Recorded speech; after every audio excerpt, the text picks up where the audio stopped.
وسلام علی عبادہ الذین اصطفیٰ اما بعد۔ سورہ یاسین شریف کے بہت سارے فضائل ہمیں احادیث سے مل گئے، تو چند فضائل آپ کے سامنے پھر پیش کرتے ہیں کہ اس سورت کا تذکرہ انجیل میں بھی ہے، اور انجیل میں اس کا نام معمہ ہے۔ معمہ کا معنی وہ سورت جو دنیا اور آخرت کے تمام مسائل کو حل کرنے والی، دنیا کی پریشانیوں کو دور کرنے والی اور آخرت کے عذاب کو بندے سے ہٹانے والی۔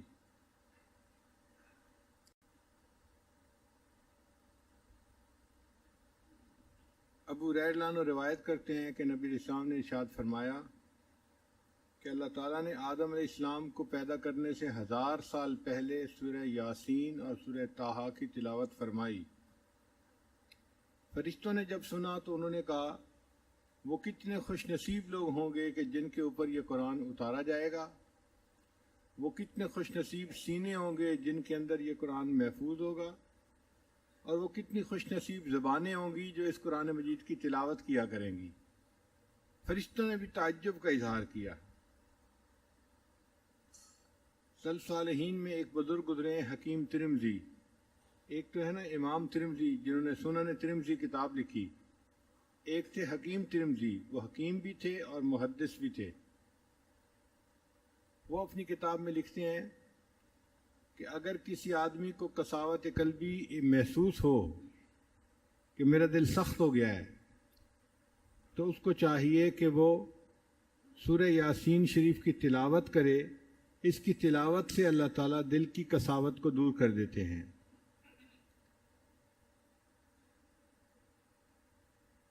اور اگر اس طرح یہ مسئلہ حل نہ ہو تو وہ فرماتے ہیں کہ زعفران سے ایک برتن کے اوپر یہ سورت لکھ دی جائے پیالے کے اندر، اور اس میں پانی ڈال کر اگر اس کو پی لیا جائے تو وہ فرماتے ہیں کہ میرا تجربہ ہے کہ اللہ تعالیٰ قساوت قلبی دور کر دیتے ہیں، دل نرم ہو جاتا ہے۔ اگر قبرستان میں اس سورت کو پڑھا جائے تو جو قبرستان کے موتا ہوتے ہیں، مردے ہوتے ہیں، اللہ تعالیٰ ان کے عذاب قبر میں تخفیف فرما دیتے ہیں۔ تو جب لوگ اپنے والدین یا بڑوں کے قبور پر جاتے ہیں ایصال ثواب کے لیے، تو سورہ یاسین کی تلاوت کر کے پڑھنا اس کا فائدہ زیادہ ہوتا ہے۔ حضرت اکرمہ رضی اللہ عنہ فرمایا کرتے تھے کہ نبی علیہ السلام ابتدائے اسلام میں جب حرم جاتے تھے تو یہ سورت پڑھ کے گھر سے نکلا کرتے تھے، جس کی وجہ سے کفار نبی علیہ السلام کو دیکھ ہی نہیں پاتے تھے۔ وہ آپس میں بیٹھ کے باتیں کرتے رہتے تھے، اگر ہم اس بندے کو دیکھ لیں گے تو ہم اسے زندہ نہیں چھوڑیں گے، ہم اس کو ایذا پہنچائیں گے، ہم تکلیف پہنچائیں گے۔ اور نبی علیہ السلام حرم میں آتے، نماز پڑھتے اور چلے جاتے، اور وہ لوگ ایسے تھے جیسے وہ دیکھ ہی نہیں سکتے تھے، اللہ ان کی آنکھوں پہ پردے ڈال دیتے تھے۔ تو جو ہم نے پہلے بیانات میں بات کی کہ وَجَعَلْنَا مِن بَيْنِ أَيْدِيهِمْ سَدًّا وَمِن خَلْفِهِمْ سَدًّا فَأَغْشَيْنَاهُمْ فَهُمْ لَا يُبْصِرُونَ، اس آیت کے پڑھنے پر واقعی بندے کو موذی کے ایذا سے نجات مل جاتی ہے۔ تو اس سلف صالحین کے عمل کی اس حدیث پاک سے تقویت مل جاتی ہے کہ خود اللہ کے حبیب صلی اللہ علیہ وسلم بھی اس سورت کو پڑھا کرتے تھے اور اللہ تعالیٰ ان کو کافروں سے محفوظ فرما لیتے تھے۔ حضرت علی عنہ فرمایا کرتے تھے کہ سورہ یاسین شریف کے 10 فائدے ہیں۔ حضرت علی عنہ فرمایا کرتے تھے کہ سورہ یاسین کے 10 فائدے ہیں۔ اگر اس کو بھوکا بندہ پڑھے اللہ تعالیٰ اس کو سیر فرما دیتے ہیں، یعنی بھوک دور ہو جاتی ہے۔ کوئی سخت بھوک کی حالت میں پڑھے تو اللہ تعالیٰ اس سورت کے پڑھنے سے بھوک دور کر دیتے ہیں، اور کوئی بندہ سخت پیاس کی حالت میں پڑھے اللہ تعالیٰ اس کی پیاس کو دور فرما دیتے ہیں۔ اگر کوئی بندہ پھٹا ہوا لباس ہے اور اس کو نیا لباس چاہیے، وہ اگر اس سورت کو پڑھے تو اللہ تعالیٰ اس کو نیا لباس عطا فرما دیتے ہیں۔ اور اگر کوئی کنوارا اس کو پڑھے اور اللہ سے دعا مانگے، اللہ اس کے لیے شادی کا انتظام فرما دیتے ہیں۔ بہت سارے نوجوان پریشان ہوتے ہیں کہ شادی کے انتظامات نہیں ہوتے، اور بہت ساری لڑکیاں بھی پریشان ہوتی ہیں کہ اچھے رشتے نہیں آتے، تو ان کے لیے کوئی اور عمل کرنے کی بجائے سورہ یاسین شریف کا معمول بنا لینا یہ بہتر ہے، چونکہ یہ حدیث پاک سے ثابت ہے۔ اگر کوئی بندہ خوف زدہ ہو اور سورہ یاسین شریف پڑھ لے، اللہ تعالیٰ اس کے خوف کو دور فرما دیتے ہیں۔ اگر کوئی بندہ قید ہو جائے اور قید میں سورہ یاسین کی تلاوت کرے، اللہ اس کو قید سے رہائی عطا فرما دیتے ہیں۔ اگر کسی بندے کی کوئی چیز گم ہو جائے اور وہ سورہ یاسین شریف پڑھے، اللہ گمشدہ چیز کو واپس دے دیتے ہیں یا اس کا کوئی بدل اس کو عطا فرما دیتے ہیں۔ کئی دفعہ بچے گھر سے گم ہو جاتے ہیں یا چیزیں گم ہو جاتی ہیں، تو سورہ یاسین شریف کا پڑھنا اس میں فائدہ دیتا ہے۔ اگر کوئی مریض ہو اور اس کے اوپر سورہ یاسین شریف پڑھی جائے، اللہ تعالیٰ اس مرض کو شفا عطا فرما دیتے ہیں۔ اور اگر مسافر اس کو سفر میں پڑھے، اللہ تعالیٰ سفر کے دوران اس بندے کی مدد فرماتے ہیں۔ اور 10واں فرماتے تھے کہ اگر قریب الموت کوئی بندہ ہے، اس کے قریب اس کو پڑھا جائے، اللہ تعالیٰ اس کی روح کے آسانی سے نکلنے کا جو ہے وہ مہربانی فرما دیتے ہیں۔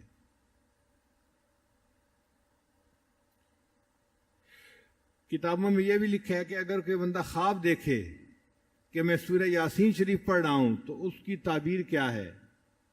وہ فرماتے ہیں کہ اس کی 3 تعبیریں ہیں۔ پہلی تعبیر کہ دنیا میں اس کو ایسی نعمت ملے گی جو عزت والی ہوگی، یعنی انسانوں کے درمیان اس کو عزت ملے گی۔ اجر کریم کا لفظ ہے نا، تو کریم والا اجر، تو اس کی وجہ سے اللہ تعالیٰ اس کو دنیا میں عزتیں عطا فرمائیں گے۔ ایک تعبیر یہ ہے۔ اور دوسری تعبیر یہ ہے کہ قیامت کے دن اس کو نبی علیہ الصلوۃ والسلام کا ساتھ نصیب ہوگا، ان کے ہاتھوں اس کو حوض کوثر کا جام نصیب ہوگا۔ اور تیسری تعبیر یہ فرماتے ہیں کہ جو بندہ خواب میں سورہ یاسین شریف کی تلاوت کرے، یہ اس بات کی دلیل ہے کہ یہ مخلص بندہ ہے، اللہ نے اس کو ریا سے محفوظ فرما لیا ہے۔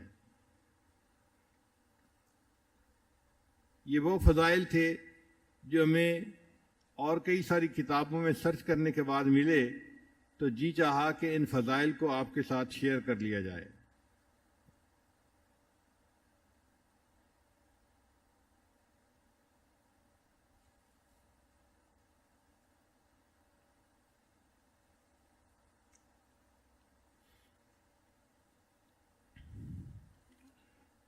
سورہ یاسین شریف کی ابتدا حروف مقطعات سے ہوتی ہے، یاسین۔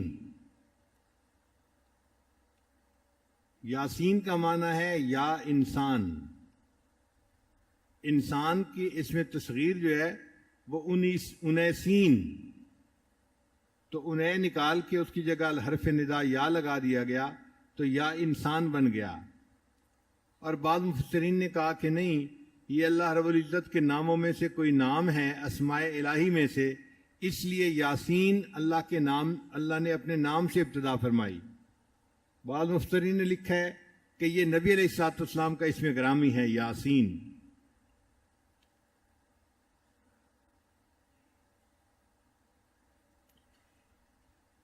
بہرحال یہ حروف مقطعات نے عرب لوگوں کو چپ کروا دیا، جو قرآن مجید کے اترنے پر اعتراض کرتے تھے، جو کہتے تھے کہ یہ مسلمانوں کے پیغمبر خود بنا لیتے ہیں۔ تو قرآن مجید نے بتا دیا کہ دیکھو، اگر یہ مخلوق کا کلام ہے تو تم بھی اس جیسا کوئی کلام بنا کر دکھا دو، اگر ایک صورت بنا کے دکھا دو تو تمہیں جانے۔ ایک جگہ فرمایا اگر 10 آیات بنا کے دکھا دو تو بھی کوئی بات ہے، اور ایک جگہ فرمایا کہ ایک آیت ہی اس جیسی بنا کے دکھا دو تو پھر بھی بات ہے۔ اب وہ عرب حضرات جو زبان کے ماہر تھے، اپنے آپ کو عربی کہتے تھے اور باقی پوری دنیا کو عجمی، گنگا کہتے تھے، ان کے لیے اس چیلنج کو قبول کرنا تو آسان سی بات تھی۔ 10 بندوں کو بٹھا دیتے اور کوئی اس جیسی آیات بنا دیتے، مگر 1-2 نہیں، آج 1400 سال گزر گئے کہ کوئی اس چیلنج کو قبول نہیں کر سکا۔ بعض لوگوں نے کوشش بھی کی۔ ایک بندے نے اپنے ایک شاعر کو یہ سورت کوثر جب اتری تو وہ لکھ کر دی کہ انا اعطیناک الکوثر فصلی لربک وانحر ان شانئک هو الابتر. یہ 3 مصرے بنتے ہیں. آپ اگر چوتھا مصرع بنا دیں گے تو یہ رباعی بن جائے گی اور ہم کلام میں اضافہ کر لیں گے. تو کئی دن وہ شاعر سوچتا رہا بالآخر اس کو پتہ یہ محسوس ہوا کہ یہ آخری فقرہ بنتا ہے ما ھذا قول البشر، کہ یہ کسی بشر کا قول نہیں ہے. تو قرآن مجید کا یہ دعویٰ ایسا تھا کہ آج تک اس کو کوئی نہیں قبول کر سکا اور قیامت تک کوئی قبول کر ہی نہیں سکے گا. نہ خنجر اٹھے گا نہ تلوار ان سے، یہ بازو میرے آزمائے ہوئے ہیں. اللہ تعالیٰ قرآن مجید میں فرماتے ہیں کہ اگر انسان اور ساری دنیا کے جن اکٹھے ہو جائیں اور یہ اس جیسی ایک آیت بنانے کی کوشش کریں تو یہ نہیں بنا سکتے. وَلَوْ كَانَ بَعْضُهُمْ لِبَعْضٍ ظَهِيرًا، ایک دوسرے کے مددگار کیوں نہ ہو جائیں، یہ قرآن مجید جیسی کوئی آیت نہیں بنا سکتے.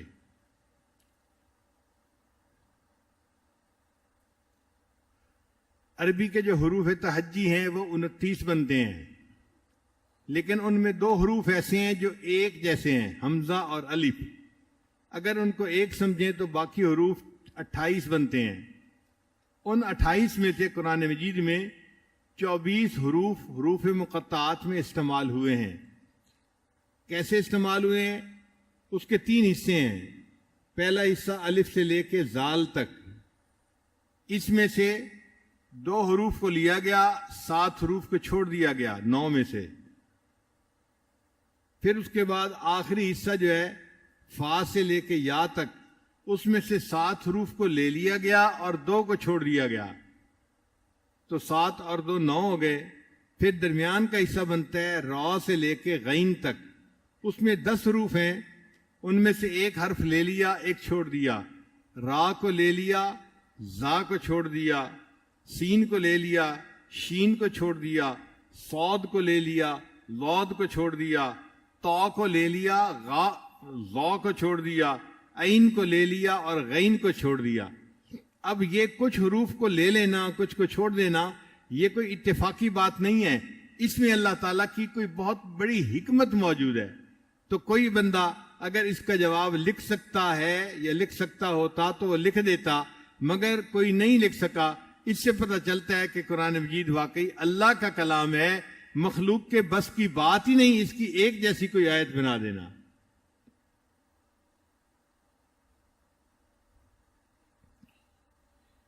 پھر بعض صورتوں کے شروع میں 1 حرف ہے، بعض کے شروع میں 2 حرف ہیں، بعض کے شروع میں 3، بعض کے 4 اور بعض کے 5. 1 سے لے کے 5 تک حروف مقطعات صورتوں کے شروع میں آئے ہیں. بعض مفسرین نے کہا کہ جیسے الف لام میم، تو اس کا معنی یہ ہے کہ الف سے مراد اللہ اور میم سے مراد محمد صلی اللہ علیہ وسلم اور لام سے مراد جبرائیل جو واسطہ ہے اللہ کا پیغام محمد صلی اللہ علیہ وسلم تک لانے کے لیے. بعض نے کہا کہ اگر حروف مقطعات کو جوڑا جائے تو اللہ کا نام بنتا ہے.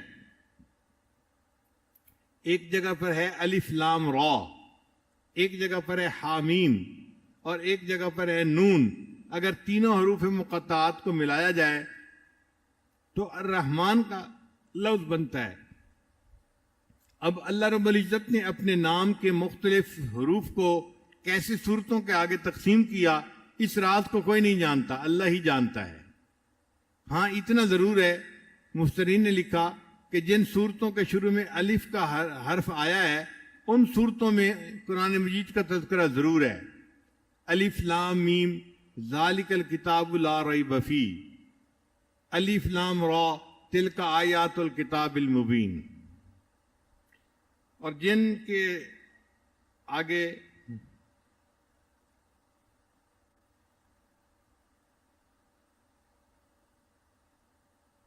تو کا حرف ہے، اس صورت میں حضرت موسیٰ علیہ السلام کا تذکرہ بھی ہے، یا پھر موسیٰ علیہ السلام کا جو واقعہ تھا اژدہا بننے والا، عصا کا اژدہا بن جانا، اس کا تذکرہ ضرور آتا ہے.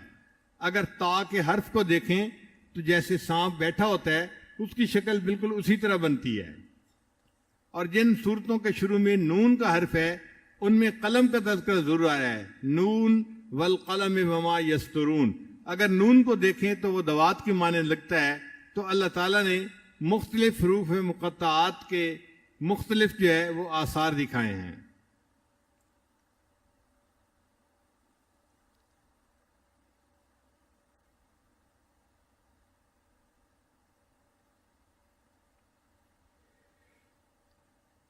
اب سوال پیدا ہوتا ہے کہ یاسین نام رکھنا کیسا ہے؟ امام مالک رحمۃ اللہ فرمایا کرتے تھے کہ جو حروف مقطعات میں یاسین کا لفظ لکھا ہوا ہے اس طرح سے نام کا لکھنا یہ جائز نہیں، کیونکہ اس میں امکان یہ ہے کہ یہ اللہ تعالیٰ کا نام ہو، تو اللہ تعالیٰ کے نام پہ بندے کا نام رکھنا یہ جائز نہیں ہے۔ ہاں اگر اس میں تھوڑی تبدیلی کر لی جائے کہ اس طرح یاسین لکھنے کی بجائے یا کے آگے الف الگ کر لکھ دی جائے تو الیاسین کے لفظ سے ملنے کی وجہ سے پھر یاسین کا لفظ رکھنا، نام رکھنا جائز ہو جاتا ہے۔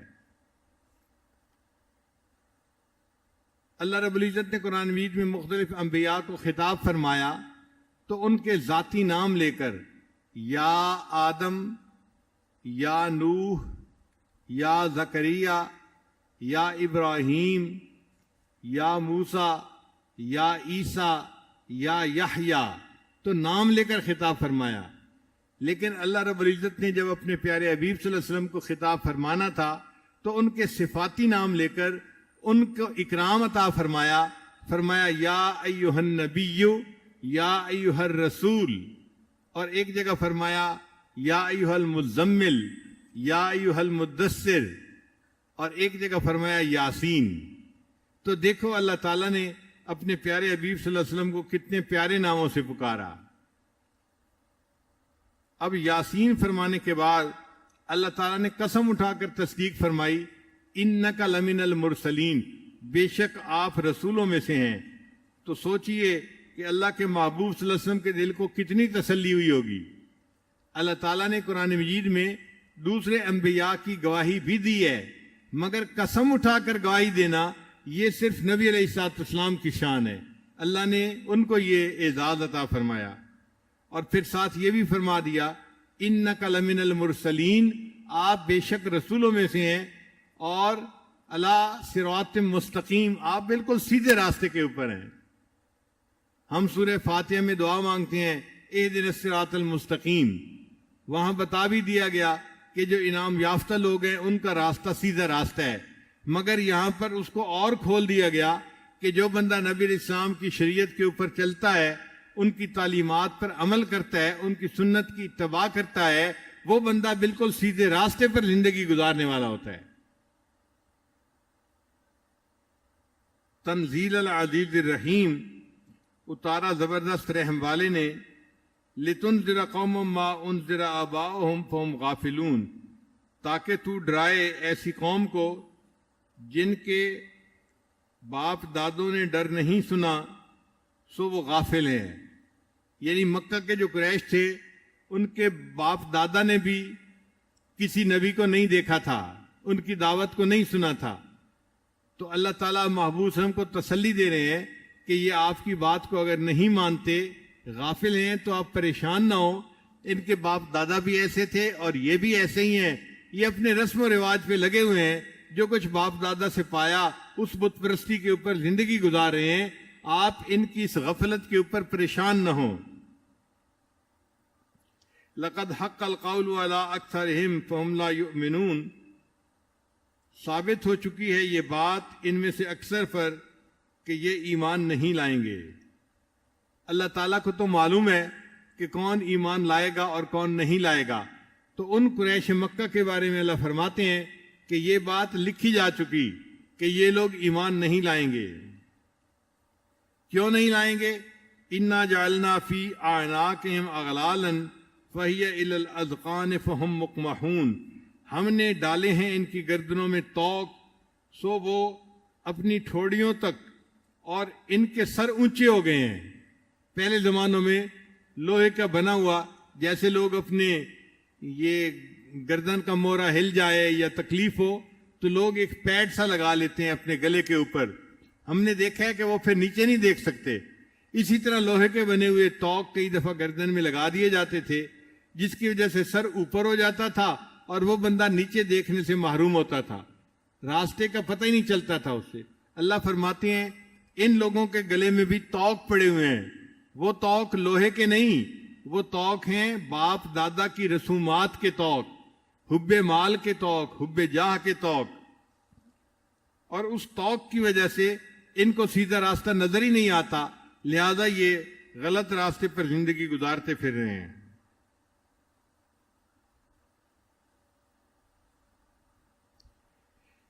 پھر آگے وہی آیت ہے وَجَعَلْنَا مِن بَيْنِ أَيْدِيهِمْ سَدًّا وَمِنْ خَلْفِهِمْ سَدًّا فَأَغْشَيْنَاهُمْ فَهُمْ لَا يُبْصِرُونَ. اور ہم نے بنائی ان کے آگے دیوار اور پیچھے دیوار اور اوپر سے ڈھانک دیا سو ان کو کچھ نہیں سوجتا. اس آیت کو پڑھ کے اگر پھونک دیا جائے تو اللہ تعالیٰ موذی کے ایذا سے بندے کو محفوظ فرما لیتے ہیں. وَسَوَاءٌ عَلَيْهِمْ أَأَنذَرْتَهُمْ أَمْ لَمْ تُنذِرْهُمْ لَا يُؤْمِنُونَ. اللہ تعالیٰ فرماتے ہیں برابر ہے ان کو آپ ڈرائیں یا نہ ڈرائیں یہ ایمان نہیں لائیں گے. یہاں پر ایک سوال پیدا ہوتا ہے کہ اگر یہ ایمان نہیں لائیں گے تو پھر ڈرانے کا فائدہ کیا ہوا؟ تو مفسرین نے لکھا ہے کہ کافروں کے لیے برابر ہے، ان کو فائدہ نہیں ہوگا، لیکن جو دعوت دینے والے ہیں ان کو تو دعوت دینے کا اللہ تعالیٰ اجر عطا فرمائیں گے، ان کو دعوت دینے کا ثواب ہوگا. ان کے لیے برابر نہیں ہے، ان کے لیے اجر کا باعث ہے. کافروں کے لیے برابر ہے کہ وہ فائدہ نہیں اٹھا سکیں گے. انما تنذر من اتبع الذکر وخشی الرحمن بالغیب فبشر بمغفرت واجر کریم. سو تو ڈر سنائے اس کو جو چلے سمجھائے پر. یعنی آپ کی باتوں سے نصیحت کون بندہ حاصل کر سکتا ہے کہ جو چاہے کہ مجھے نصیحت سے فائدہ ہو، اور دوسرا جو اللہ سے تنہائی میں گناہ کرنے سے ڈرنے والا ہو، جس کے اندر خشیت ہو، اللہ کا ڈر ہو. خشیت کہتے ہیں کسی بندے کے دل میں اللہ کے ناراض ہونے کا ڈر ہونا، اس کو خشیت کہتے ہیں. جس کے دل میں یہ ہوگی وہ آپ کی دعوت سے فائدہ اٹھائے گا اور وہ آپ کی دعوت کو قبول کر لے گا. جو بندہ قبول کر لے اس کو آپ بشارت دے دیجئے کہ اللہ تعالیٰ ان کی مغفرت فرمائیں گے اور ان کو بڑا عزت والا اجر عطا فرمائیں گے. اجرن کریم کا مطلب اجرن ذا کریم ہے کہ کئی دفعہ انعام بندے کو دیا جاتا ہے تو بڑے اکرام کے ساتھ دیا جاتا ہے. ایک طالب علم کو کمرے میں استاد بلائے اور انعام اس کے ہاتھ میں پکڑا دے تو انعام تو اس کو مل گیا، مگر کئی مرتبہ باقاعدہ اجلاس بلایا جاتا ہے، لوگوں کو بلایا جاتا ہے، طلباء کے والدین کو بلایا جاتا ہے اور تقاریر کی جاتی ہے، اور پھر بڑے احترام کے ساتھ اس بچے کو بلا کر اس کو انعام دیا جاتا ہے. یہ ہے اجر ذا کریم. تو اللہ تعالیٰ بھی اپنے بندوں کو قیامت کے دن جو اجر عطا فرمائیں گے تو ان کا اکرام بھی فرمائیں گے اور ان کو اجر بھی عطا فرمائیں گے. انا نحن نحیی الموتى ونکتب ما قدموا وآثارهم وکل شیء احصیناہ فی امام مبین. اللہ فرماتے ہیں کہ ان مرنے والوں کو ہم قیامت کے دن زندہ فرمائیں گے اور ہم ان کے اعمال کو لکھتے ہیں، اور جو اعمال کے اثرات باقی رہتے ہیں ان آثار کو بھی لکھتے ہیں. یعنی یہ کوئی ایسا کچا نظام نہیں ہے کہ کوئی عمل لکھا اور کوئی رہ گیا. اللہ فرماتے ہیں اعمال بھی لکھتے ہیں اور اعمال کے جو آگے آثار ہوتے ہیں ہم ان آثار کو بھی لکھتے ہیں. آپ دیکھیے امام بخاری رحمۃ اللہ علیہ نے بخاری شریف آج سے 1000 سال شاید پہلے لکھی. وہ تو فوت ہو گئے مگر کتاب ابھی بھی موجود ہے، لوگ اس کو پڑھتے ہیں، فائدہ اٹھاتے ہیں اور اس کا ثواب امام بخاری کو ملتا ہے. تو یہ جو فیض بعد میں بھی رہا اس کو آثار کہتے ہیں. اللہ تعالیٰ عمل بھی لکھواتے ہیں، آثار بھی لکھواتے ہیں، اور فرماتے ہیں کہ ہر چیز ہم نے لوح محفوظ کے اندر لکھی ہوئی ہے. پھر اس کے بعد اللہ تعالیٰ نے ایک بستی والوں کی مثال دی. قرآن مجید کا یہ طریقہ ہے کہ جب بھی کوئی واقعہ بیان کرنا ہو تو اس میں بندوں کا نام یا کب ہوا، کہاں ہوا، ایسی غیر ضروری تفصیلات کو حذف کر دیا جاتا ہے. کام سے کام، جو کام کی بات ہوتی ہے اللہ تعالیٰ وہ کرتے ہیں تاکہ اس سے انسان سبق اخذ کر لے. تو اللہ فرماتے ہیں کہ ایک بستی والوں کی مثال بیان کرو وہ بستی والے کون تھے؟ مفسرین نے لکھا کہ انطاکیہ بستی تھی، یہ ان لوگوں کا تذکرہ ہے۔ الجاء المرسلون، ان کے پاس 2 رسول اللہ تعالیٰ نے بھیجے۔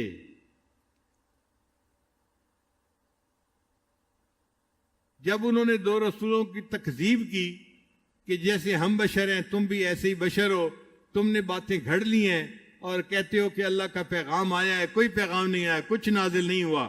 فَعَزَّزْنَا بِثَالِثٍ، اللہ فرماتے ہیں پھر ہم نے ایک تیسرے رسول کو بھی بھیجا۔ فَقَالُوا إِنَّا إِلَيْكُمْ مُرْسَلُونَ، تینوں نے کہا کہ ہم تو اللہ کے بھیجے ہوئے رسول ہیں۔ قوم نے آگے سے جواب دیا، مَا أَنْتُمْ إِلَّا بَشَرٌ مِثْلُنَا، کہ تم تو یہی ہم جیسے انسان ہو۔ وَمَا أَنزَلَ الرَّحْمَنُ مِنْ شَيْءٍ، اور رحمان نے کچھ نہیں اتارا۔ إِنْ أَنْتُمْ إِلَّا تَكْذِبُونَ، تم سب جھوٹ بول رہے ہو۔ قَالُوا رَبُّنَا يَعْلَمُ إِنَّا إِلَيْكُمْ لَمُرْسَلُونَ، انہوں نے کہا کہ ہمارا رب جانتا ہے ہم بے شک تمہاری طرف بھیجے ہوئے آئے ہیں۔ وَمَا عَلَيْنَا إِلَّا الْبَلَاغُ الْمُبِينُ، ہمارا کام تو آپ تک بات کو پہنچانا ہے۔ جو دائی ہوتا ہے وہ کوئی تھانے دار نہیں ہوتا، زبردستی کسی کو ہدایت کے اوپر نہیں لا سکتا، بات کو پہنچانا اس کا کام ہوتا ہے، ماننا نہ ماننا یہ آگے سننے والے کی اپنے نصیب ہوتے ہیں۔ اب جب قوم نے ان کی بات کو نہ مانا تو اللہ تعالیٰ نے ان کے اوپر قحط کا عذاب بھیج دیا۔ جب قحط آیا تو قوم کہنے لگی کہ تم منحوس لوگ ہو، تم آئے ہو اور ہمارے اوپر قحط آ گیا ہے۔ قالوا انا تطیرنا بکم، قوم نے کہا کہ یہ جو نامبارکی ہے یہ تمہاری وجہ سے ہے۔ لئن لم تنتہوا، اگر تم باز نہیں آؤ گے اس دعوت کو دینے سے، لنرجمنکم، تو ہم تم کو سنسار کریں گے۔ وَلَيَمَسَّنَّكُم مِّنَّا عَذَابٌ أَلِيمٌ، یا تم سے پہنچے گا بڑا عذاب ہمارے ہاتھوں سے، یعنی ہم مار پٹائی کریں گے یا پھر تمہیں پتھر مار مار کے جان سے ہی مار دیں گے۔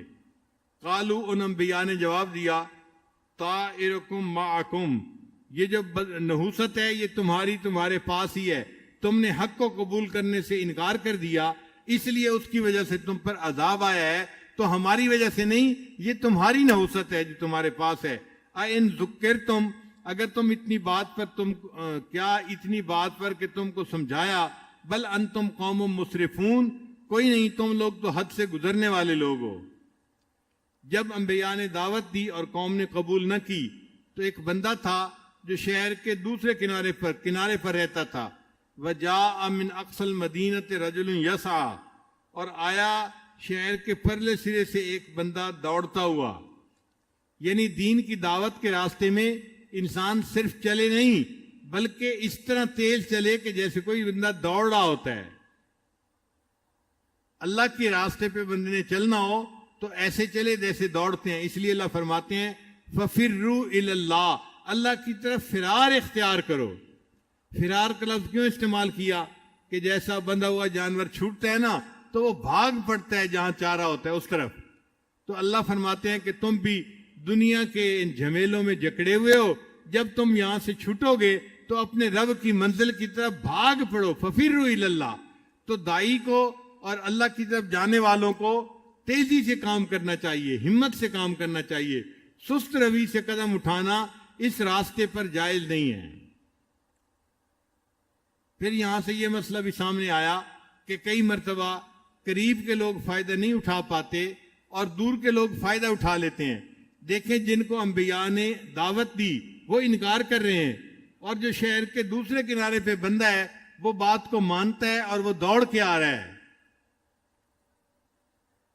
حضرت بلال رضی اللہ تعالیٰ عنہ حبشہ سے آئے، ایمان پا لیا۔ صہیب رضی اللہ عنہ روم سے آئے، ایمان حاصل کر لیا۔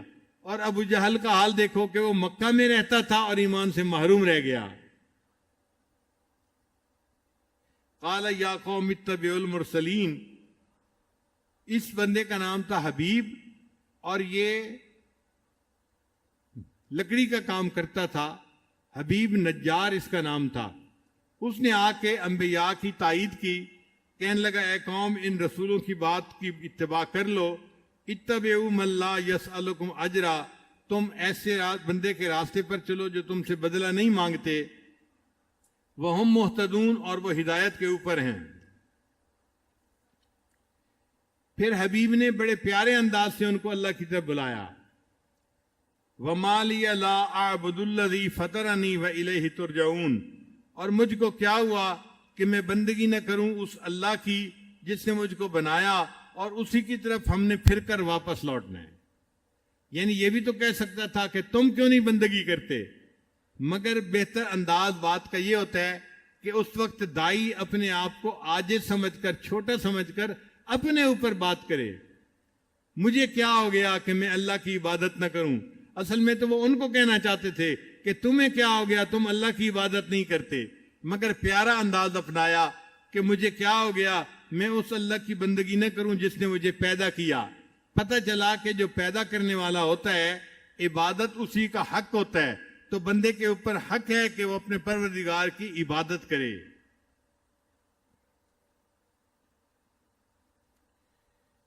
پھر انہوں نے فرمایا اتخذ من دونہ آلہۃ، کیا میں اللہ کے سوا کسی اور کو پکڑوں عبادت کے لیے؟ ان یردنی الرحمن بضر، اگر رحمان مجھے تکلیف دینا چاہے، لا تغنی انی شفاعتہم، کچھ کام نہ آئے مجھ کو ان کی سفارش، ان بتوں کی سفارش، ولا ینقذون، اور نہ وہ مجھ کو چھڑا سکیں۔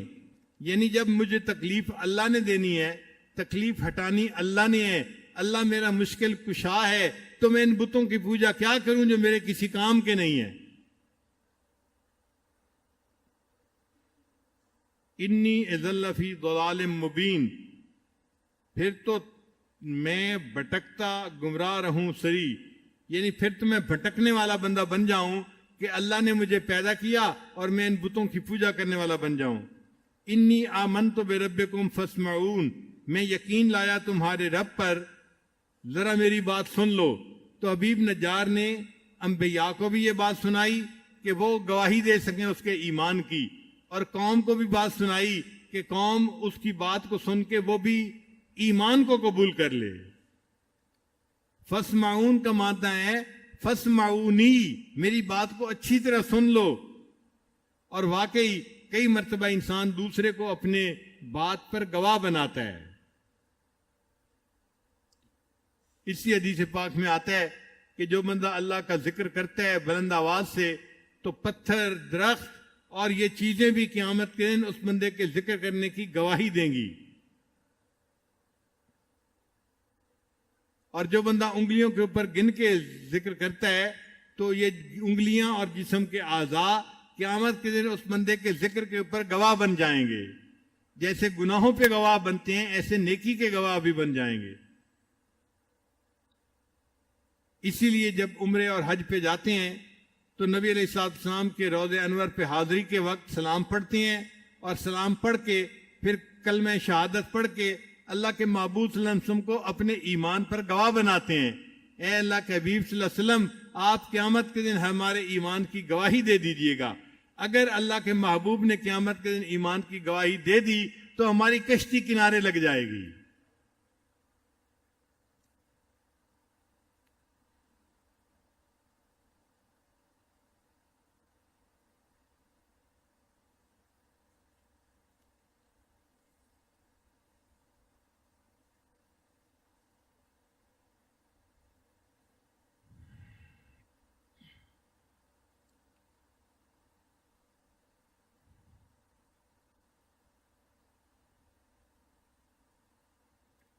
صحابہ کرام کو ایک غزوہ پیش آیا، غزوۃ الرجی۔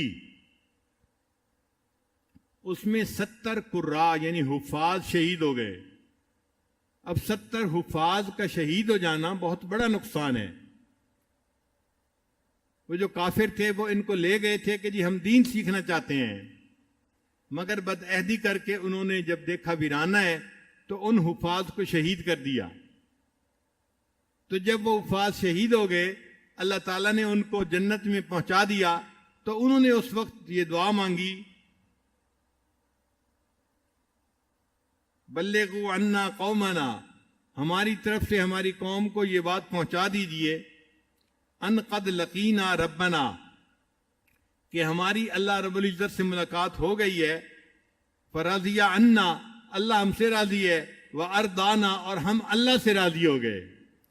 اب ان کی یہ جو دعا تھی اللہ تعالیٰ نے اپنے معبود صلی اللہ علیہ وسلم کو وحی کے ذریعے سے بتا دی.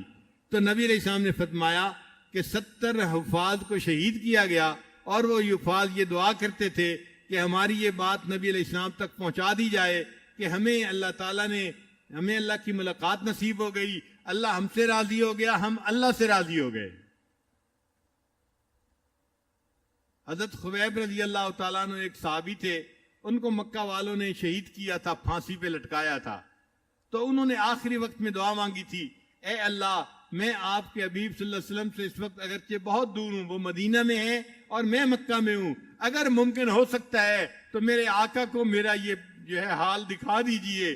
چنانچہ نبی علیہ السلام مسجد نبی میں تھے، آقا صلی اللہ علیہ وسلم نے فرمایا اللہ نے درمیان کے پردے ہٹا دیے اور میں خبیب کو پھانسی کے اوپر لٹکتا ہوا آنکھوں سے دیکھ رہا ہوں.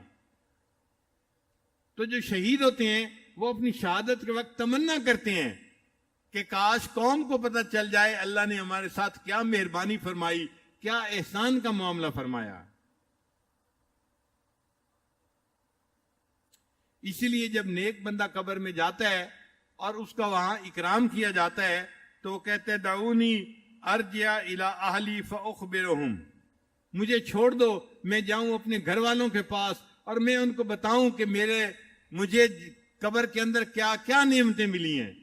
مگر فرشتے کہتے ہیں فیقولان لہو نم کا نومت العروس، تم دلہن کی جیسی نیند سو جاؤ، اب قیامت کی تم جاگو گے اور اپنے پروردگار اپنے محبوب کے ساتھ ملاقات کرو گے.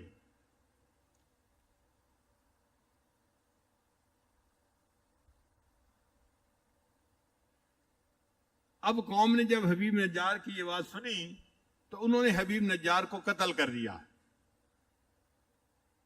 ظالم تھے، دین کے مخالف تھے. جب حبیب نجار کو قتل کر دیا تو فرشتے نے اس کو یہ کہا قیل ادخل الجنہ، کہ آپ جنت میں داخل ہو جاؤ. یعنی اللہ نے ان کی قبر کو جنت کا باغ بنا دیا، ان کی قبر کو روضۃ من ریاض الجنہ بنا دیا. وہ قبر میں داخل نہیں ہوئے، وہ سیدھا جنت میں ہی داخل ہو گئے. پھر حبیب نجار نے یہ کہا قال یا لیت قومی یعلمون، کاش کہ میری قوم اس بات کو جان لیتی، بما غفر لی ربی، کہ میرے رب نے میری مغفرت کر لی، وجعلنی من المکرمین، اور اس نے مجھے عزت والوں میں شامل فرما لیا. یہ حبیب نجار کی تمنا تھی جو اس وقت اس نے کہی. اب یہاں سے مفسرین نے کچھ نقطے نکالے کہ جو دائی ہوتا ہے نا اس کے اندر کچھ صفات ہونی چاہیے. پہلی صفت یہ کہ دائی نے مرنے کے بعد بھی قوم کی فکر نہیں چھوڑی.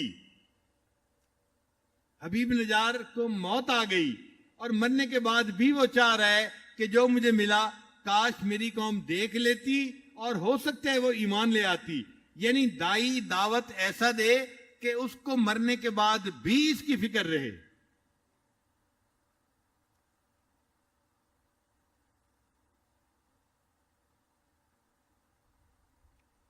پھر ایک نقطہ یہاں سے یہ بھی نکلتا ہے کہ دائی عام لوگوں کی بے وقوفی اور صفاحت کی وجہ سے دین کا کام نہ چھوڑے.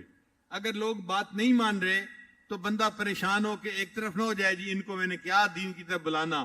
وہ دین کی طرف بلاتا رہے، اس کو دعوت دینے کا اللہ تعالیٰ اجر عطا فرمائیں گے. پھر دائی اپنی وجہ سے کسی سے انتقام نہیں لیتا. اگر کوئی برا بھی کرتا ہے تو وہ اس کے لیے دعائیں کرتا ہے، اس کے ساتھ اچھائی کرتا ہے، اس سے انتقام لینے کے بارے میں نہیں سوچتا.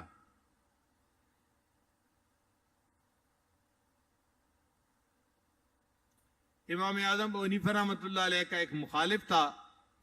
ایک مرتبہ راستے پہ مل گیا اور اس نے امام صاحب کو بڑی جلی کٹی سنانی شروع کر دی. امام صاحب سنتے رہے، چلتے رہے، سنتے رہے، چلتے رہے، حتیٰ کہ بستی کے کنارے پر پہنچ گئے. تو امام صاحب کھڑے ہو گئے، وہ بھی کھڑا ہو گیا، تھوڑی دیر اپنی باتیں کرتا رہا. پھر اس نے کہا کہ آپ آگے کیوں نہیں چلتے؟ تو امام صاحب نے کہا کہ دیکھو اس بستی میں میرے بہت سارے شاگرد ہیں، وہ اگر تمہیں اس طرح بدتمیزی کرتے ہوئے دیکھیں گے وہ تمہیں پکڑیں گے اور تمہیں ایذا پہنچائیں گے، تمہیں ماریں گے. اور میں چاہتا ہوں کہ تم نے جو کہنا ہے تم اپنے دل کی بات کہہ لو، میں ادھر ہی تم سے سن لوں، تمہیں تکلیف نہ پہنچے. دیکھیں وہ کیا کہہ رہا ہے، وہ تکلیف پہنچا رہا ہے. ظاہر تو یہ بنتا تھا کہ امام صاحب کہتے کوئی میرا شاگرد آئے اور اس کے ذرا 2-4 جوتے لگائے، اس کو سمجھ آ جائے، اس کو سبق سکھا دے. مگر دائی ایسا نہیں ہوتا، وہ انتقام نہیں لیتا، وہ تو خیر خواہ ہوتا ہے، وہ تو الٹا بھلائی سوچتا ہے. خیر وہ بندہ ان کو جلی کٹی سنا سنا کے تھک گیا، حتیٰ کہ چپ ہو گیا. تو امام صاحب نے کہا کہ اب اور کیوں نہیں بات کر رہے؟ کہنے لگا بس میں نے جو کہنا تھا کہہ لیا، اب میں تھک گیا ہوں. امام صاحب نے کہا اچھا اب تک تم نے سنائی ہے، اب تم ذرا میری بات سن لو. کہنے لگا جی آپ سنائیں. امام صاحب نے کہا دیکھو تم نے مجھے اتنے برے برے الفاظ کہے ہیں، اگر میں تم سے بدل لینا چاہوں تو میں لے سکتا ہوں. میرے اتنے شاگرد ہیں، اتنا ساتھ دینے والے ہیں، میں ان لوگوں کے ذریعے سے تمہاری اچھی طرح ٹھکائی کروا سکتا ہوں، مرمت کروا سکتا ہوں، مگر میں تم سے بدلہ نہیں لوں گا. اور پھر فرمایا کہ تمہیں پتہ ہے کہ بادشاہ وقت میرا بڑا احترام کرتا ہے، اگر میں تمہاری شکایت بادشاہ کو لگا دوں وہ تمہیں قید میں بھی ڈالے گا اور تمہیں وہ جو ہے وہ درے بھی لگوائے گا، مگر میں بادشاہ کو تمہاری شکایت نہیں لگاؤں گا. اور اگر قیامت کے دن میں چاہوں کہ تم سے اس ایذا کا بدلہ لوں تو میرا حق ہے، میں قیامت کے دن تمہارا گریبان پکڑ سکتا ہوں، لیکن میں تمہیں بتا رہا ہوں ابھی کہ میں قیامت کے دن اس وجہ سے تمہارا گریبان نہیں پکڑوں گا. اور پھر آخری بات کہی کہ اچھا میری آخری بات بھی سن لو، اگر قیامت کے دن اللہ رب العزت نے مجھے معاف فرما دیا اور میرے لیے جنت کا فیصلہ فرما دیا تو میں تمہیں اپنے ساتھ لیے بغیر جنت میں نہیں جاؤں گا. جب امام صاحب نے یہ بات فرمائی تو اس بندے نے پاؤں پکڑ لیے، حضرت مجھے معاف کر دیں، مجھے مس انڈرسٹینڈنگ تھی، میں آپ کے دشمنوں میں نہیں، میں آپ کے غلاموں میں شامل ہوں. تو یہ دائی کی صفات ہوتی ہیں کہ وہ خیر خواہی کرتا ہے، وہ خیر خواہ ہوتا ہے، وہ بدخواہ نہیں ہوتا، اپنے قاتل کے ساتھ بھی خیر خواہی کر لیتا ہے. دائی کے اندر معاف کرنے کی صلاحیت ہوتی ہے، اس کا دل بڑا ہوتا ہے، وہ لوگوں کی زیادتی کو دیکھتا بھی ہے، سنتا بھی ہے، برداشت کر لیتا ہے، مگر اتنا بڑا دل ہوتا ہے کہ وہ ان کے ساتھ فوراً لڑائی جھگڑا نہیں شروع کر دیتا، بلکہ وہ بڑے دل ہونے کی وجہ سے ان کی غلطیوں کو معاف کر دیتا ہے. پھر دائی کو دعوت کے دوران جو تکلیف پہنچتی ہے نا لوگوں سے، تو وہ لوگوں سے شکوہ نہیں کرتا، بلکہ یہ سمجھتا ہے کہ میرے اس دین کے کام میں مجھے جو پریشانیاں آ رہی ہیں یہ میرے درجات کے بڑھنے کا سبب ہے، یہ میری اصلاح کا سبب ہے، یہ میری غلطیوں کے دور ہونے کا سبب ہے. تندی یہ باد مخالف نہ گھبرا اے عقاب، یہ تو چلتی ہے تجھے اونچا اڑانے کے لیے. تو کئی مرتبہ ایسے حالات پیش آ جاتے ہیں جو انسان کے لیے تطہیر کا عمل کر دیتے ہیں، اللہ اس بندے کو اور پاک کر دیتے ہیں اور متقی بنا دیتے ہیں. اسی لیے ایک ہوتا ہے عذاب، عذاب یہ ہوتا ہے کہ جس بندے پہ آئے وہ بندہ بکھر جایا کرتا ہے. ایک ہوتا ہے اللہ کی طرف سے ابتلا جو دائی کے اوپر آتی ہیں. ابتلا کی یہ پہچان ہے کہ جب کسی بندے پر آتی ہے یہ بندہ نکھر جایا کرتا ہے، اللہ تعالیٰ اس کے کام میں اور برکت عطا فرماتے ہیں اور اس کو اور تقوی کے ساتھ کام کرنے کی توفیق عطا فرما دیتے ہیں.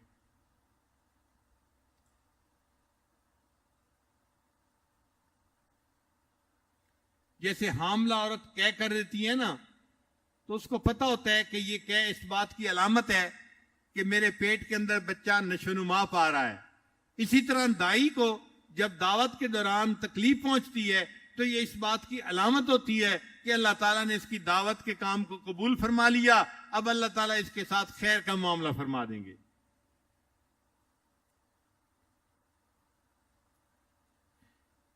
ان کانت الا صیحۃ واحدۃ، اللہ فرماتے ہیں وما انزلنا علی قومہ من بعدہ من جند من السماء وما كنا منزلین، اور اتاری نہیں ہم نے اس کی قوم پر اس کے پیچھے کوئی فوج آسمان سے، اور ہم فوج نہیں اتارا کرتے، بس یہی تھی. عام طور پر عذاب دینے کے لیے ایک فرشتہ کافی ہوتا ہے.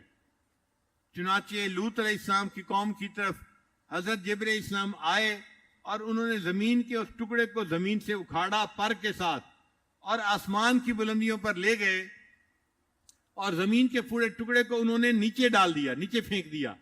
تو ایک فرشتہ عذاب دینے کے لیے کافی ہوتا ہے. اللہ فرماتے ہیں ہم جماعت نہیں اتارا کرتے. ہاں نبی علیہ الصلوۃ والسلام کے اکرام کے لیے، عزت افزائی کے لیے اللہ تعالیٰ نے بدر میں فرشتوں کی جماعت اتاری، اللہ تعالیٰ نے خندق میں فرشتوں کی جماعت اتاری. ایک جگہ فرمایا کہ ہم نے 3000 فرشتے بھیجے، ایک جگہ فرمایا ہم نے 5000 فرشتے بھیجے.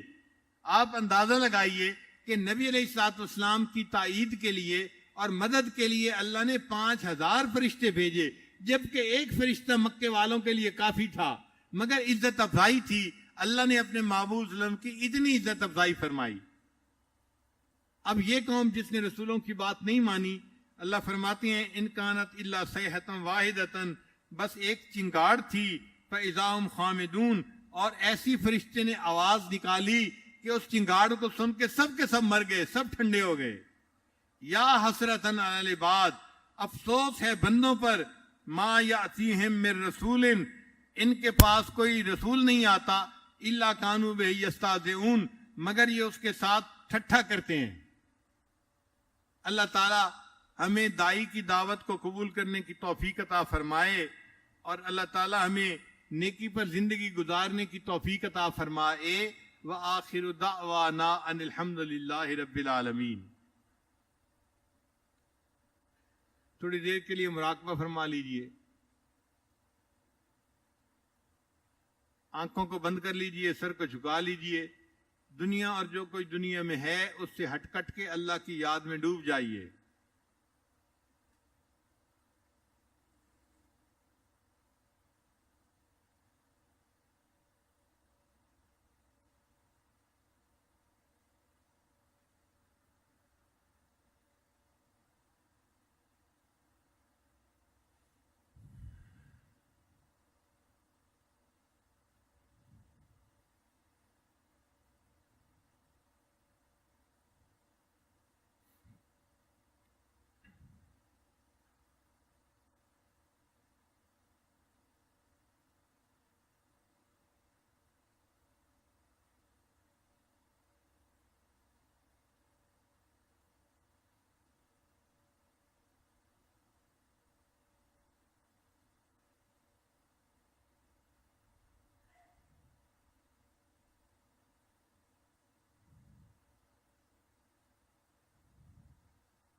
اللہ.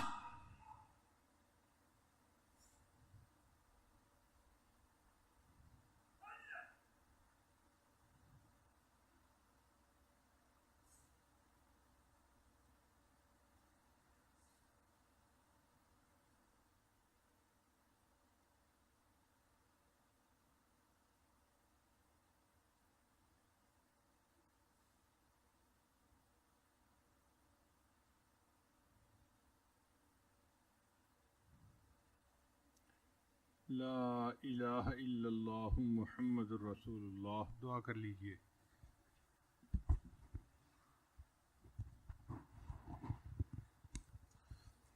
امین. الحمد للہ رب العالمین والعاقبۃ للمتقین والصلاۃ والسلام علی رسولہ محمد وآلہ واصحابہ اجمعین. اللہم ربنا آتنا فی الدنیا حسنۃ وفی الآخرۃ حسنۃ وقنا عذاب النار. ربنا ظلمنا انفسنا وان لم تغفر لنا وترحمنا لنكونن من الخاسرین. ربنا لا تؤاخذنا ان نسینا او اخطأنا. ربنا ولا تحمل علينا إصرا كما حملته على الذين من قبلنا.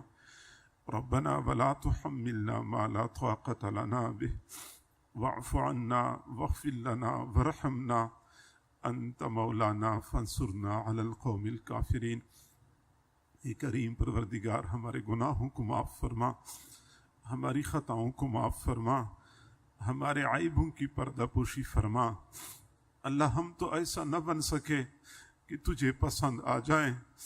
اللہ تو اپنی پسند کے مطابق بنا دیجئے.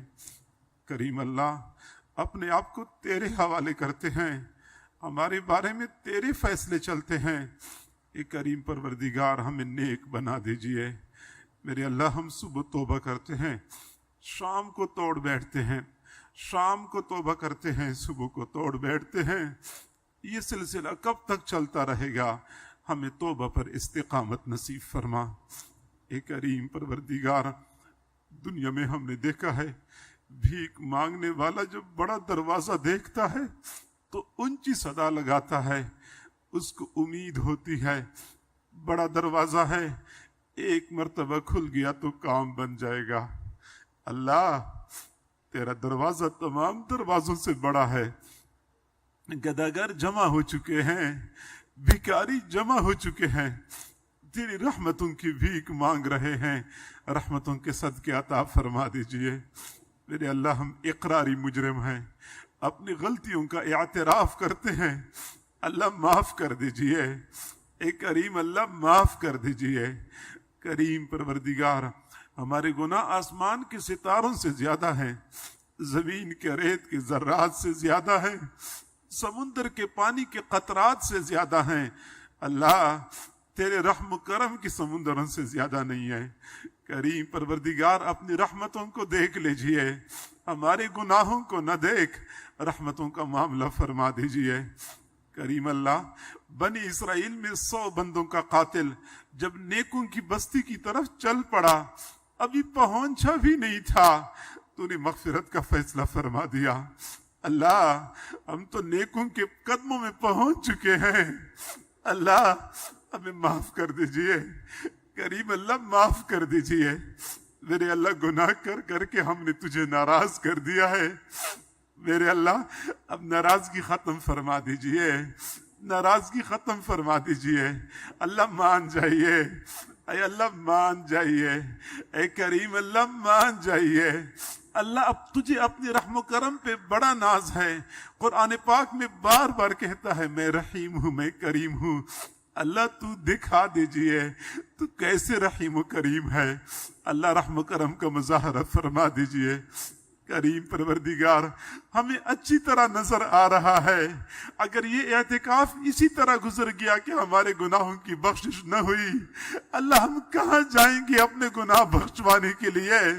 اللہ کس کا دروازہ کھٹکھٹائیں، کس کی منت سماجت کر لیں؟ میرے اللہ معاف کر دیجئے. اللہ تجھے منانے آئے ہیں، اللہ مان جائیے. کریم اللہ مان جائیے. ناراضگی ختم فرما دیجئے. میرے اللہ تو نے ہمیں فرمایا ہے وَأَمَّا السَّائِلَ فَلَا تَنْهَرْ، سائل کو جھڑکی نہ دو۔ اللہ تو ہمیں حکم دیتا ہے، خود عمل کیسے نہیں کرے گا؟ اللہ ہم بھی تو تیرے در کے سوالی ہیں، میرے اللہ ہمیں جھڑکی نہ دینا، ہمیں دھتکار نہ دینا، ہمیں ٹکرا نہ دینا، امیدوں سے بڑھ کے عطا فرمانا۔ کریم پروردگار، ہمیں دینے سے تیرے خزانوں میں کوئی کمی نہیں آئے گی، میرے اللہ عطا فرما دیجئے۔ تو سخی ذات ہے، تجھے سخاوت سجتی ہے، سخاوت کا مظاہرہ فرما دیجئے، رحمتوں کے دروازے کھول دیجئے، خالی جھولیاں بھر دیجئے۔ میرے اللہ بہت سارے دوست احباب کی پریشانیاں ہیں، کسی کے گھر میں بیمار ہیں، بہت سارے احباب نے دعاؤں کے بارے میں پیغامات بھیجے ہیں، دعاؤں کا کہا ہے۔ اللہ سب کی نیک تمناؤں کو پورا فرما، سب کی پریشانیوں کو ختم فرما، سب کو سکون نصیب فرما۔ میرے اللہ آزمائشوں سے محفوظ فرما، عافیت والی زندگی نصیب فرما۔ کریم اللہ، امتحان تو اس سے لیا جاتا ہے جو پاس ہونے کا دعویٰ کرتا ہو، ہم تو فیل ہونے کا اقرار کرتے ہیں، ہم سے کیوں امتحان لیا جائے؟ رعایتاً پاس کر دیجئے، امتحانات سے بچا لیجئے، آزمائشوں سے بچا لیجئے۔ کریم پروردگار، تمام حضرات کی تمام نیک تمناؤں کو پورا فرما۔ اللہ ہمارے اس پیارے ملک کے حال پہ رحم فرما، ملک کی سرحدات کی حفاظت فرما، قوم کو وحدت نصیب فرما، انتشار کو ختم فرما، بد امنی کو امن میں تبدیل فرما، تمام بحرانوں سے چھٹکارا نصیب فرما۔ اس ملک کو اسلام کا قلعہ بنا، اس ملک کو اسلام کا قلعہ بنا۔